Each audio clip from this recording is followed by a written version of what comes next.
विद्यार्थी मित्रों, आप सौ कोई मजामां छो खरू ने? हूँ पटेल धाराभी ओम शांति विद्यालय डिजिटल क्लास में आपनु हार्दिक स्वागत करूँ छूँ। धोरण 8 विषय विज्ञान प्रकरण नंबर 11 बळ अने दबाण। तो विद्यार्थी मित्रों, आ चेप्टर में आपणे बळ अने दबाण विषे जोवाना छीए। तो चलो, पदार्थ केवी रीते गति करे छे ते धोरण 7 में तमे शीख्या छो कि एक पदार्थ बीजा पदार्थ करता केटली वधारे झड़पी गति करे छे ते केवी रीते नक्की करी शकाय ते तमने याद छे। एकम समय में पदार्थे कापेलू अंतर शू दर्शावे छे? तमे जाणो छो कि जमीन पर गबड़तो दड़ो धीमो पड़ी जाय छे, क्यारेक तेनी गतिनी दिशामां पण फेरफार थाय छे। एवुं पण शक्य बने कि दड़ो धीमो पड़े अने साथे गतिनी दिशा पण बदलाय छे। तो शेना लीधे पदार्थनी गति वधे छे के घटे छे, अथवा तेनी गतिनी दिशा बदले छे ते अंगे तमने क्यारे आश्चर्य थयुं छे? तो हाँ विद्यार्थी मित्रों, चालो आपणे आपणा रोजबरोजना थोड़ा अनुभव याद करीए कि फूटबॉल ने गतिमान लाववा माटे शुं करो छो? तो गतिमान दड़ाने वधारे झड़पथी गति कराववा माटे तमे शुं करो छो? तो गोलकीपर दड़ाने कई रीते अटकावे छे? बेट्समेन द्वारा फटकारेला दड़ाने फील्डर कई रीते रोके छे? तेमज होकीनो खेलाड़ी होकी वडे गति करता दड़ाने हळवा फटकाथी गतिनी दिशा बदले छे।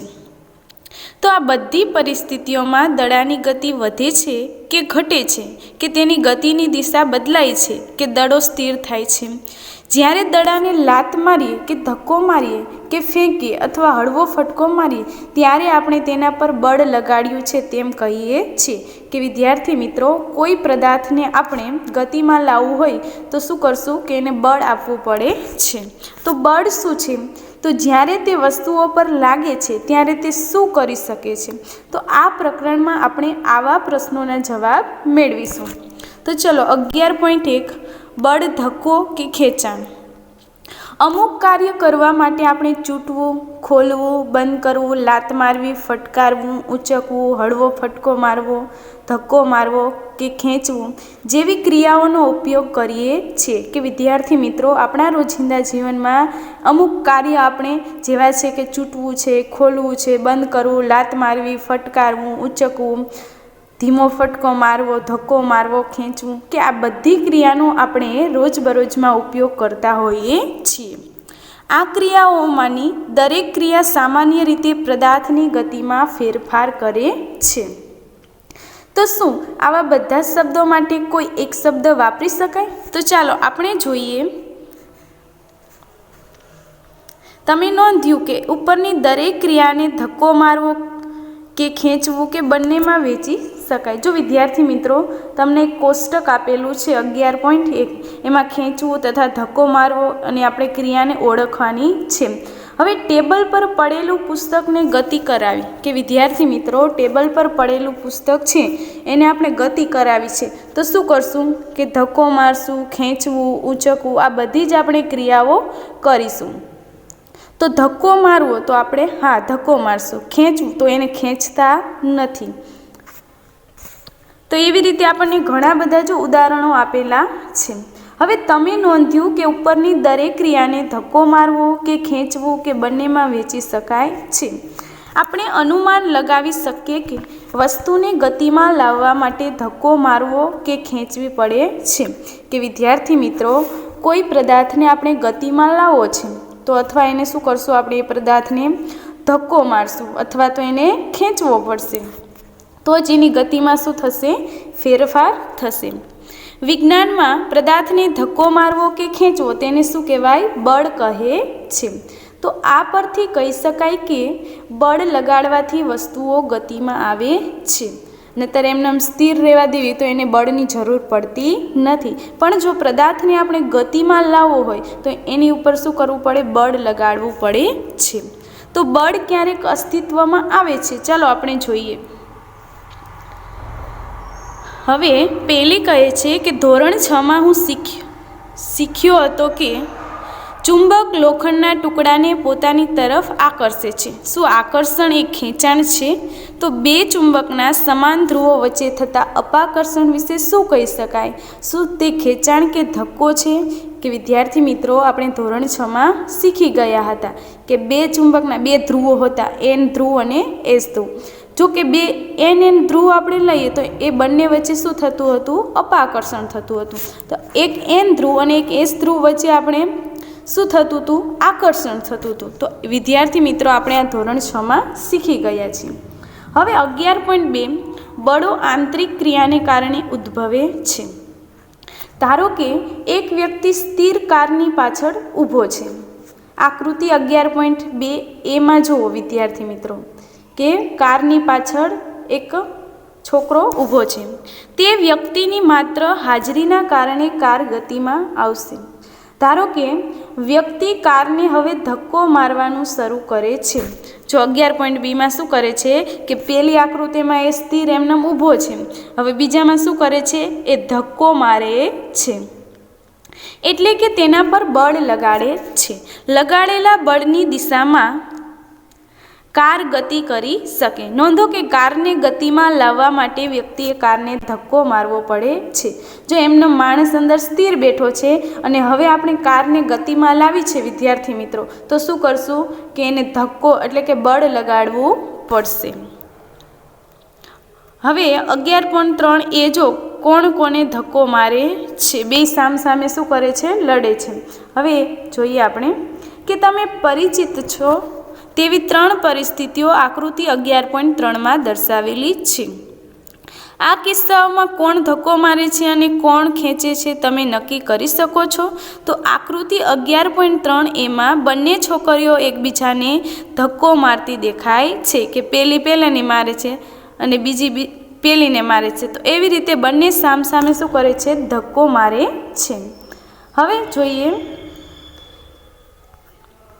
જ્યારે આકૃતિ 11.3bમાં એકબીજાને ખેંચતી દેખાય છે, તે જ રીતે આકૃતિ 11.3cમાં વ્યક્તિ અને ગાય એકબીજાને ખેંચતા દેખાય છે. જો વિદ્યાર્થી મિત્રો કે આપણે એ નથી કહી શકતા કે કોણ કોને ખેંચી રહ્યું છે.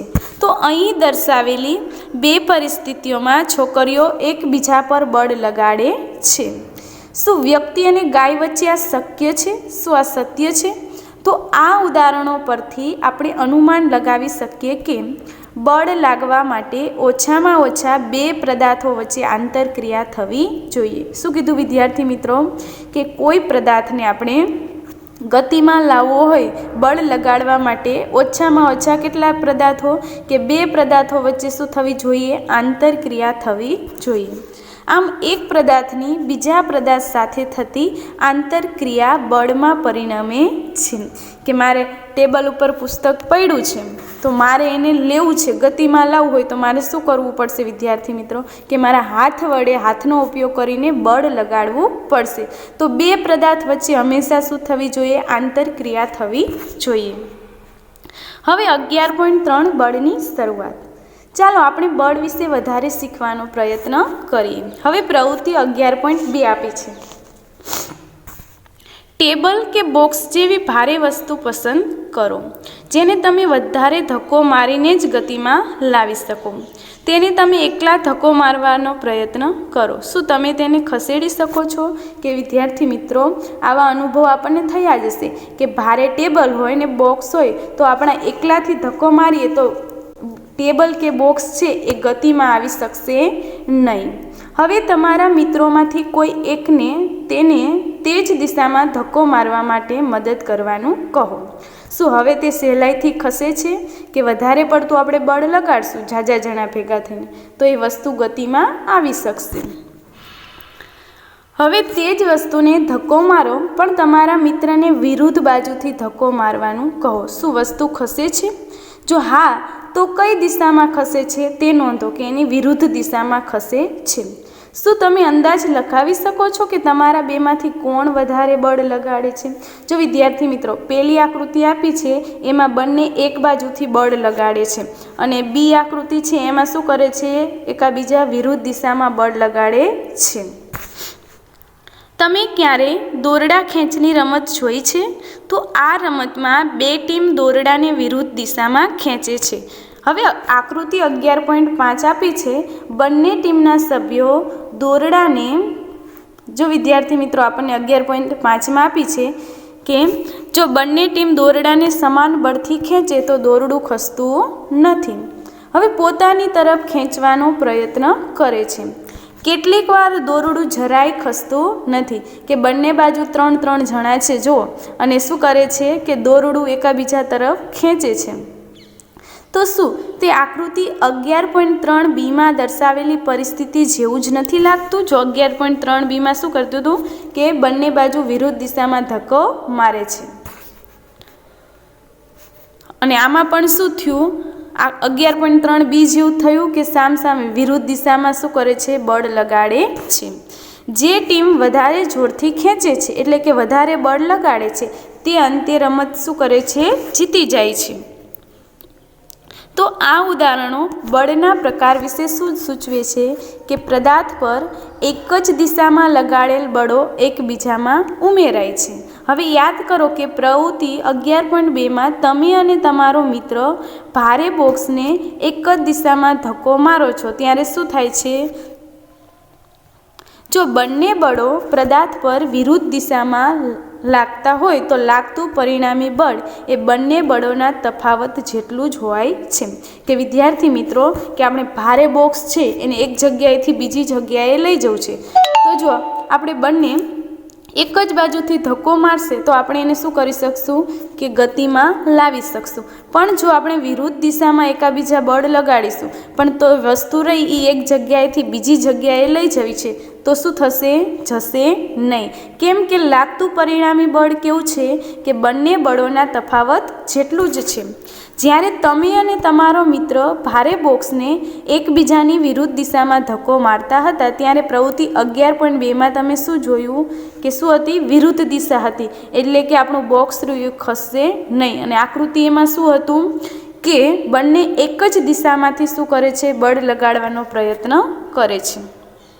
યાદ કરો કે દોરડી રમતમાં બંને ટીમો દોરડાને સમાન બળથી ખેંચે છે ત્યારે દોરડું કોઈ પણ દિશામાં ખેંચાતું નથી. આમ આપણે શીખ્યા કે એક બળ બીજા કરતાં વધારે કે ઓછું હોઈ શકે છે.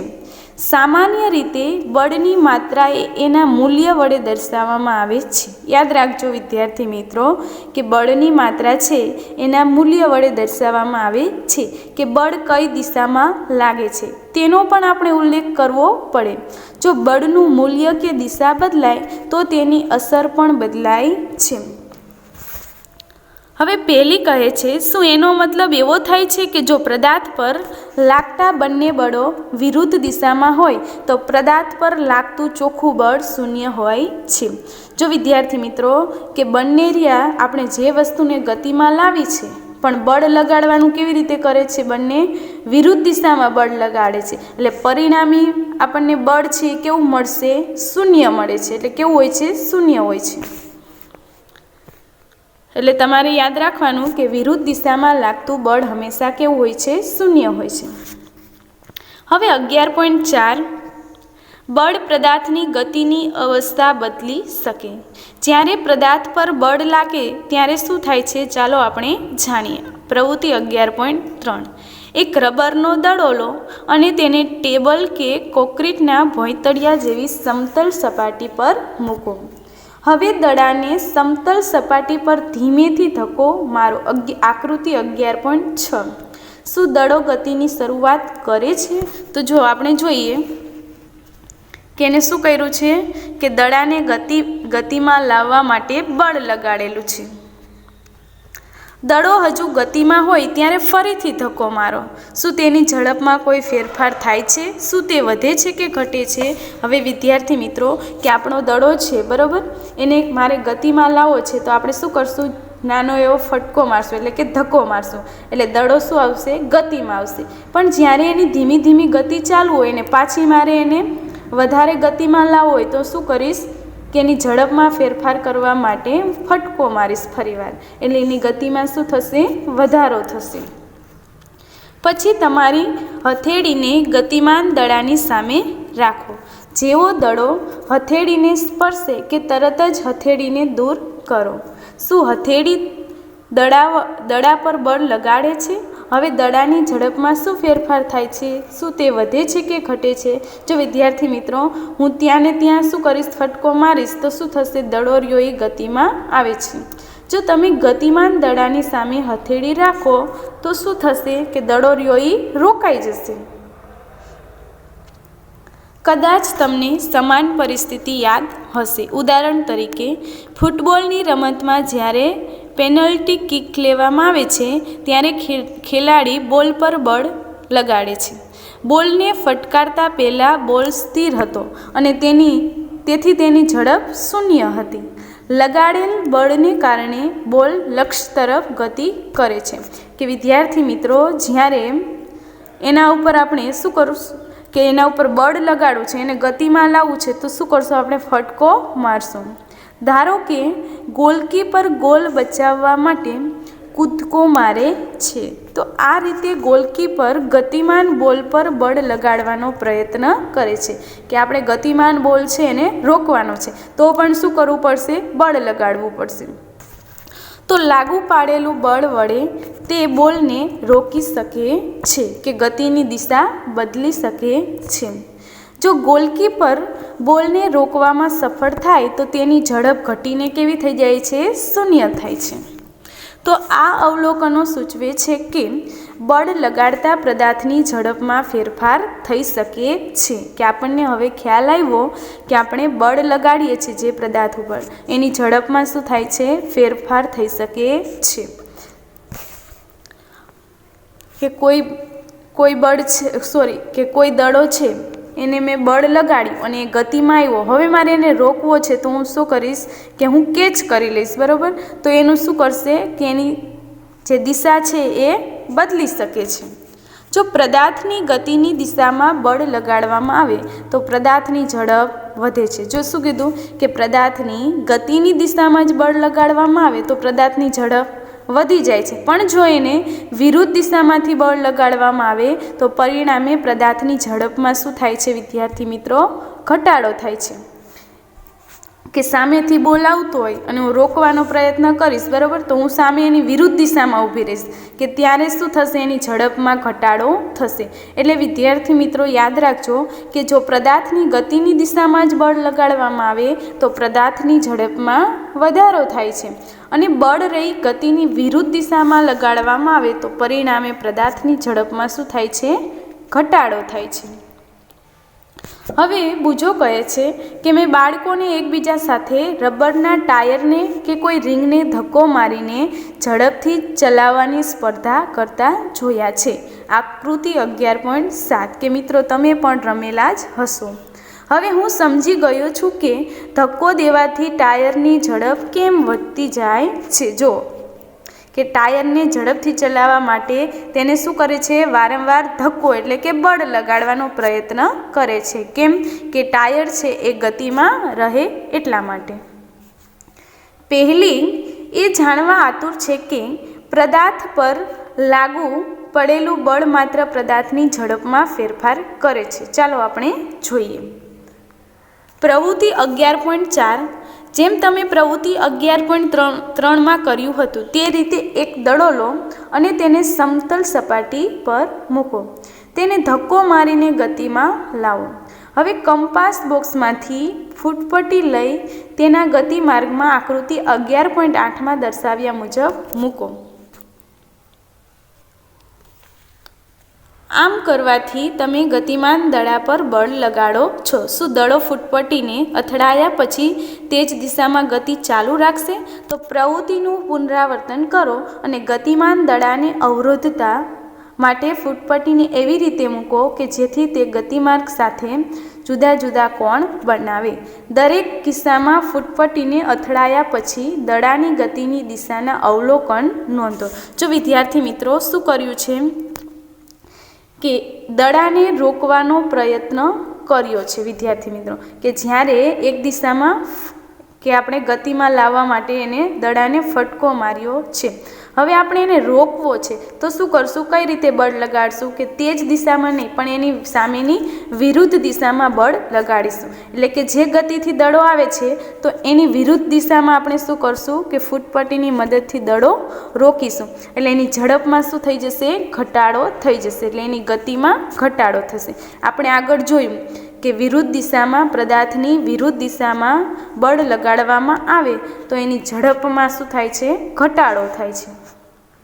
એટલે એને રોકી રાખવા માટે દડાને આપણે એની વિરુદ્ધ દિશામાં શું કરશું, બળ લગાડીશું. ચાલો આપણે થોડા વધુ ઉદાહરણ જોઈએ. વોલીબોલની રમતમાં તો ચાલો આપણે થોડા વધુ ઉદાહરણ જોઈએ. વોલીબોલની રમતમાં ખેલાડીઓ અવારનવાર ગતિમાન દડાને તેમના સાથી ખેલાડીઓ તરફ ધક્કો મારીને મોકલતા હોય છે. ક્યારેક દડો ધક્કો મારીને કે ફટકો મારીને કોર્ટની બીજી બાજુ મોકલવામાં આવે છે. ક્રિકેટમાં બેટ્સમેન બેટ વડે ફટકારીને દડા પર બળ લગાડે છે. શું આ કિસ્સાઓમાં દડાની ગતિની દિશામાં કોઈ ફેરફાર થાય છે કે વિદ્યાર્થી મિત્રો કે બેટ વડે એને ફટકારવામાં આવે ત્યારે દડાની ગતિની દિશા કેવી થાય છે, વધી જાય છે. તો આ બધા ઉદાહરણોમાં ગતિમાન દડા ઉપર બળ લગાડવાથી ઝડપ અને ગતિની દિશામાં શું થાય છે, વધારો થાય છે, એટલે કે બદલાય છે. તો આ પ્રકારના બીજા વધારે ઉદાહરણો તમે આપી શકો. પદાર્થની ઝડપ કે દિશા કે બંને બદલાય ત્યારે પદાર્થની ગતિની અવસ્થા બદલાય છે તેમ કહેવાય. આમ પદાર્થ પર લાગતું બળ પદાર્થની ગતિની અવસ્થામાં ફેરફાર કરે છે. શું આનો મતલબ એવો થાય છે કે બળ હંમેશા પદાર્થની ગતિની અવસ્થામાં ફેરફાર કરશે? ચાલો આપણે શોધીએ કે વિદ્યાર્થી મિત્રો કે શું કરીએ, જ્યારે કોઈ પદાર્થ સ્થિર હોય તો એને ગતિમાં લાવવા માટે આપણે બળ લગાડીએ છીએ, પણ જ્યારે પદાર્થ ગતિમાં હોય અને ત્યારે તેને આપણે થોડી વધારે બળ લગાડીએ અને એ શું કરશે, વધારે ગતિમાં આવશે. એટલે કે એનામાં શું ફેરફાર થશે વિદ્યાર્થી મિત્રો કે આગળ જોયું આપણે કે ઝડપ અને દિશા બંને શું થાય છે, બદલાય છે. આપણો સામાન્ય અનુભવ છે કે ઘણી વખત બળને કારણે પદાર્થની ગતિની અવસ્થા બદલાતી નથી. શું કહે છે કે આપણા ઘણા બધા એવા અનુભવ છે કે કોઈક વસ્તુને આપણે બળ લગાડીએ તો પણ એની ગતિની અવસ્થા બદલાતી નથી. ઉદાહરણ તરીકે એક ભારે બોક્સ તમારી તાકાત હોય એટલું બળ લગાડવા છતાં પણ ન ખસે. તો કેમ વિદ્યાર્થી મિત્રો કે બોક્સ ભારે છે, આપણે એને ગતિમાં લાવવું છે, એક જગ્યાએથી બીજી જગ્યાએ લઈ જવું છે, પણ આપણામાં જેટલી તાકાત છે એટલે આપણું બળ આપણે લગાડીએ છીએ, પણ તો પણ શું થતું નથી કે ગતિમાં આવતું નથી. એટલું બળ લગાડવા છતાં પણ ન ખસે. તો આ જ રીતે જ્યારે તમે દિવાલને ધક્કો મારવાનો પ્રયત્ન કરો છો ત્યારે તેના પર બળની કોઈ અસર દેખાતી નથી. હવે છે બળ પદાર્થનો આકાર બદલી શકે છે.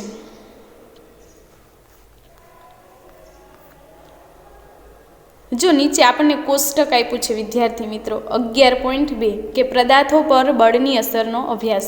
પેલું છે પરિસ્થિતિનું વર્ણન, બળ કેવી રીતે લાગે છે, એની આકૃતિ આપી છે, બળની ક્રિયા કે ગતિની અવસ્થામાં ફેરફાર થશે, આકારમાં ફેરફાર થશે.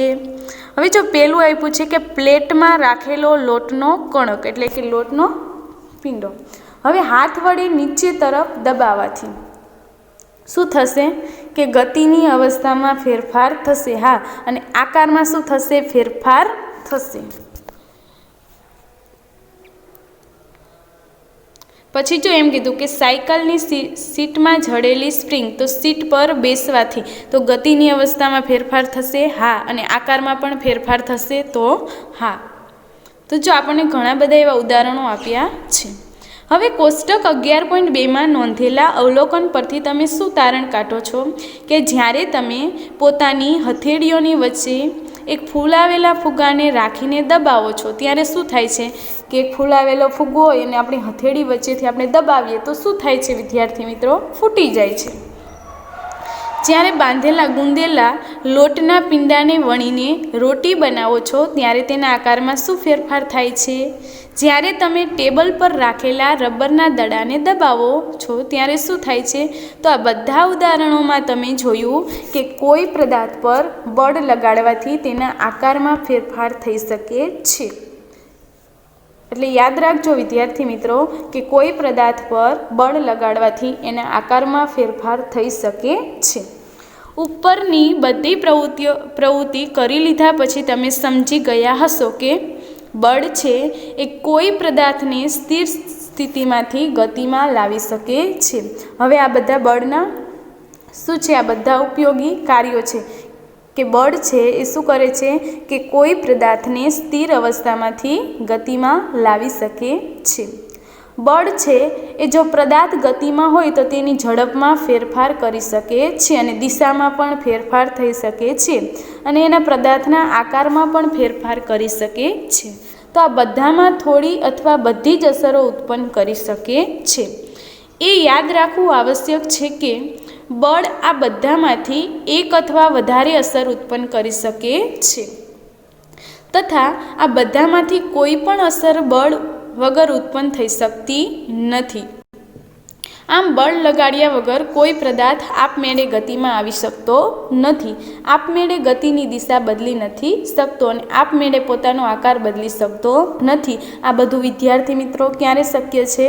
કે કોઈ પદાર્થ ઉપર બળ લગાડીએ ત્યારે જ શક્ય છે. હવે આપણે 11.6 જોવાનું છે સંપર્ક બળ, અને એમાં સંપર્ક બળનો જે પહેલો પ્રકાર છે સ્નાયુ બળ છે. તો સ્નાયુ બળ વિશે જોઈએ. શું તમે ટેબલ પર પડેલા પુસ્તકને સ્પર્શ કર્યા વગર ધક્કો મારી શકો છો કે ઉપાડી શકો છો? ના. શું પકડ્યા વગર પાણીની કોઈ ડોલને તમે ઉંચકી શકો છો? ના. સામાન્ય રીતે કોઈ વસ્તુ પર બળ લગાડવા માટે તમારા શરીરનો વસ્તુની સાથે સંપર્ક થવો જરૂરી છે.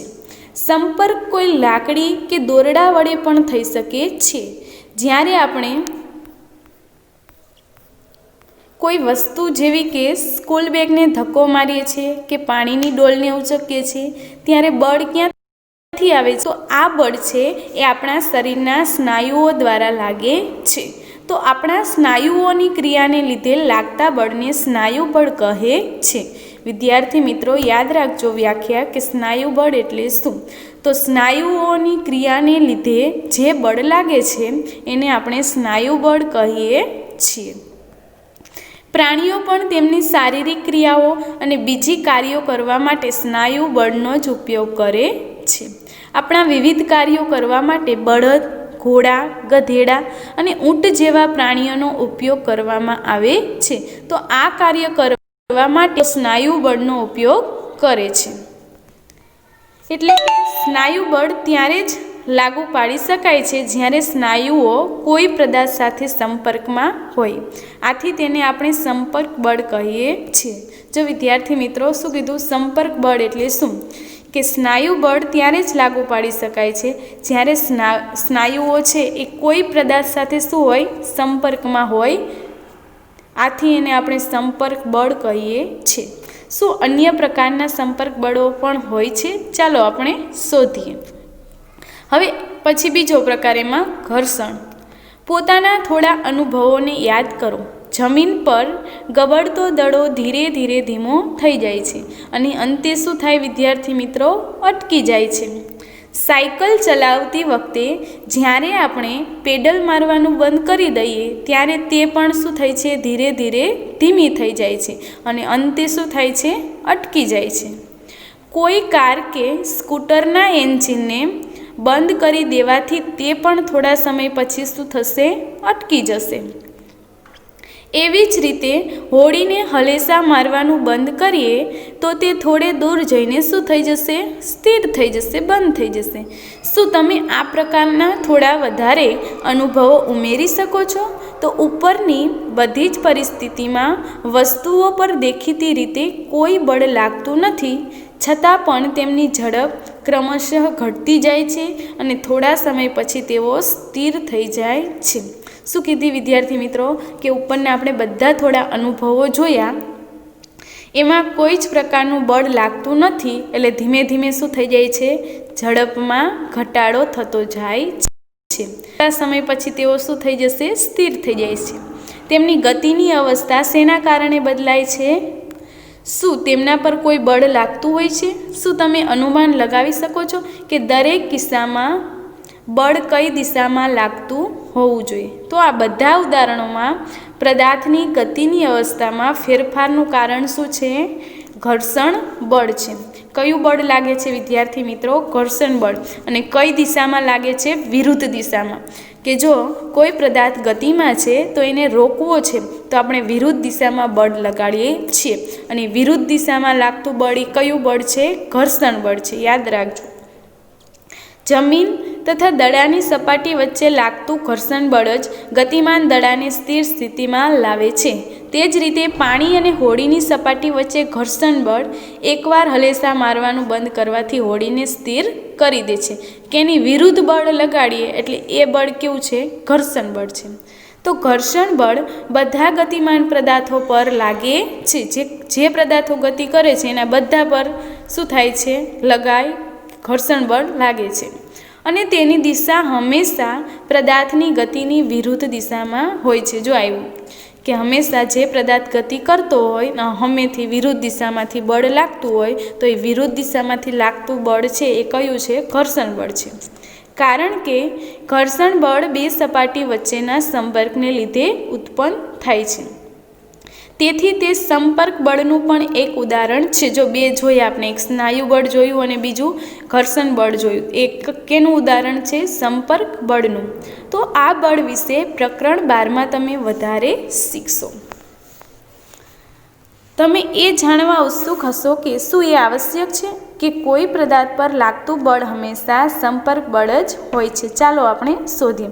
જો પેલું આપણે સંપર્ક બળ હતું અને બિન સંપર્ક બળ હતું. સંપર્ક બળમાં બે ઉદાહરણ આવ્યા, એક આવ્યું સ્નાયુ બળ અને બીજું આવ્યું ઘર્ષણ. હવે જોવાનું છે 11.7 બિન સંપર્ક બળો. એમાં કયા કયા ઉદાહરણ છે? તો એમાં પેલું છે ચુંબકીય બળ. હવે જો આપણને શું કીધું છે કે 11.6 પ્રવૃત્તિ આપી છે કે ગજિયા ચુંબકની એક જોડ લ્યો. આકૃતિ 11.10માં દર્શાવ્યા પ્રમાણે એક ચુંબકને 3 ગોળાકાર પેન્સિલ પર અથવા લાકડાના નળાકાર પર મૂકો. હવે બીજા ચુંબકના એક છેડાને નળાકાર પર મૂકેલા ચુંબકના છેડા પાસે લાવો. બંને ચુંબકો એકબીજાને સ્પર્શે છે કે નહીં તેનું ધ્યાન રાખો. હવે શું થાય છે તેનું અવલોકન કરો. તો હવે ચુંબકના બીજા છેડાને નળાકાર પર રાખેલા ચુંબકને તે જ છેડા પાસે લાવો. તો દર વખતે બીજા ચુંબકને નળાકાર પર મૂકેલા ચુંબક પાસે લાવવામાં આવે ત્યારે તેના પર શું અસર થાય છે તે નોંધો. હવે જો વિદ્યાર્થી મિત્રો તમને એક N ધ્રુવ અને એક S ધ્રુવ આપ્યો છે. તો જો એક પ્રવૃત્તિ કેવી કરી છે કે સામસામે કોણ આવે છે? એક N આવે છે અને એક બાજુથી S આવે છે, અને બંને વચ્ચે શું થાય છે કે ચુંબકીય બળ લાગે છે. એટલે બંને વચ્ચે શું થાય છે? આકર્ષણ થાય છે. હવે જો નીચેની બીજી એમાં જુઓ કે સામે બે ધ્રુવ કેવા છે? સરખા છે, અને બંને એકબીજાને શું કરે છે? એ બંને વચ્ચે જે બળ લાગે છે તો એ શું કરે છે? અપાકર્ષણ થાય છે બંને વચ્ચે. તો આપણે વિદ્યાર્થી મિત્રો ધોરણ 6માં આ શીખી ગયા છીએ. બીજા ચુંબકને નજીક લાવતા શું નળાકારો પર રાખેલ ચુંબક ગતિ શરૂ કરે છે? શું તે હંમેશા નજીક લાવવામાં આવતા ચુંબકની દિશામાં ગતિ કરે છે? તો આ અવલોકનો શું સૂચવે છે કે શું તેનો અર્થ એવો થાય કે બે ચુંબક વચ્ચે કોઈ પણ બળ ચોક્કસ લાગતું હોવું જોઈએ. ધોરણ 6માં તમે શીખ્યા છો કે બે ચુંબકના સમાન ધ્રુવો એકબીજાને અપાકર્ષે છે અને અસમાન ધ્રુવો એકબીજાને આકર્ષે છે. એટલે વિદ્યાર્થી મિત્રો તમારે યાદ રાખવાનું છે કે બે ચુંબકના સમાન ધ્રુવ હોય, N હોય અથવા તો S ધ્રુવો હોય તો એ બંને વચ્ચે શું થાય છે? અપાકર્ષણ થાય છે, એટલે કે અપાકર્ષે છે. અને અસમાન ધ્રુવ હોય જેવા કે NS હોય, SN હોય તો વિદ્યાર્થી મિત્રો શું થાય છે? બંને વચ્ચે આકર્ષે છે, આકર્ષણ થાય છે. એટલે તમારે આ યાદ રાખવાનું છે કે બે પદાર્થો વચ્ચે લાગતા આકર્ષણ કે અપાકર્ષણને પણ ખેંચાણ કે ધક્કો મારવાના સ્વરૂપે જોઈ શકાય છે. જો ચુંબકો વચ્ચે લાગતા બળના અવલોકન માટે બે ચુંબકો વચ્ચે સંપર્ક કરાવવો જરૂરી છે. એક ચુંબક બીજા ચુંબક પર સંપર્કમાં આવ્યા વગર પણ બળ લગાડી શકે છે.